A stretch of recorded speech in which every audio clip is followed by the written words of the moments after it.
ഇന്ന് നമ്മളൊരു പാവപ്പെട്ടവരെ അല്ലെങ്കിൽ ദരിദ്രനെ കണ്ടു കഴിഞ്ഞാൽ ഇന്ന് അവനെ സ്നേഹിക്കുക, ഇന്ന് അവനോടൊത്ത് ജീവിക്കുക, ഇന്ന് അവന് നൽകാനുള്ളത് നൽകുക. കാരണം ഇന്ന് അവനോടൊത്ത് നമ്മൾ ചിരിക്കുകയും വേണം. കാരണം വേറൊന്നുമല്ല, നാളെ അവൻ ജീവിച്ചിരുന്നില്ലെങ്കിലും അല്ലെങ്കിൽ ഞാൻ ജീവിച്ചിരുന്നില്ലെങ്കിലും. അപ്പം ഈശ്വരൻ എന്ന് പറയുന്നത് നമ്മുടെ കർമ്മമാണ് ഈശ്വരൻ. അല്ലാണ്ട് നമ്മളൊരു ദേവാലയത്തിലോ ഒരു അമ്പലത്തിലോ ഒരു പള്ളിയിലോ ഓടിക്കേറി രാവിലെ അയ്യോ ഇന്നെന്നാ ദൈവം ശിക്ഷിക്കും ആ പ്രാർത്ഥന കൂടിയില്ലെങ്കിൽ, ആ ബലി കൂടിയില്ലെങ്കിൽ. പക്ഷെ ആ ബലി എന്ന് പറയുന്നത് സൽക്കർമ്മമാണ് നമ്മളുടെ. ആ കർമ്മം ആണ് നമ്മളുടെ ഈശ്വരൻ. നമ്മൾ ചെയ്യുന്ന പ്രവൃത്തിയാണ് ഈശ്വരൻ. ആ ഈശ്വരൻ നമുക്ക് പ്രതിഫലം നമ്മൾക്ക് തന്നെ നൽകപ്പെടുന്നത്.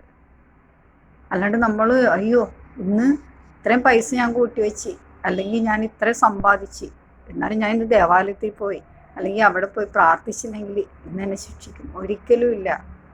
നിന്റെ കർമ്മം, നിന്റെ കയ്യിലുള്ള നീ മറ്റുള്ളവർക്ക് 1 രൂപയെങ്കിൽ 1 രൂപ അത് കൊടുക്കുമ്പോൾ നിനക്കുള്ള സന്തോഷം, അതാണ് ഈശ്വരൻ.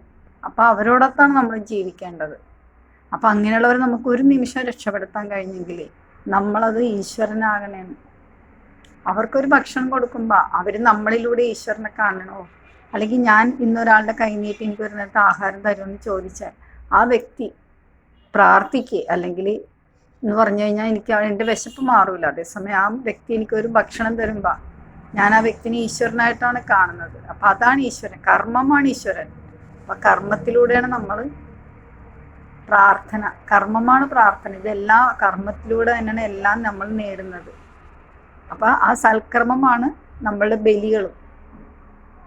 അപ്പം ആ ബലി കൂടണമെങ്കിൽ നമ്മൾ യോഗ്യരാകണമെങ്കിൽ നമ്മളുടെ കർമ്മം, നമ്മൾ ഈശ്വരനാവണം. അത്രേ എനിക്ക് പറയാനുള്ളൂ.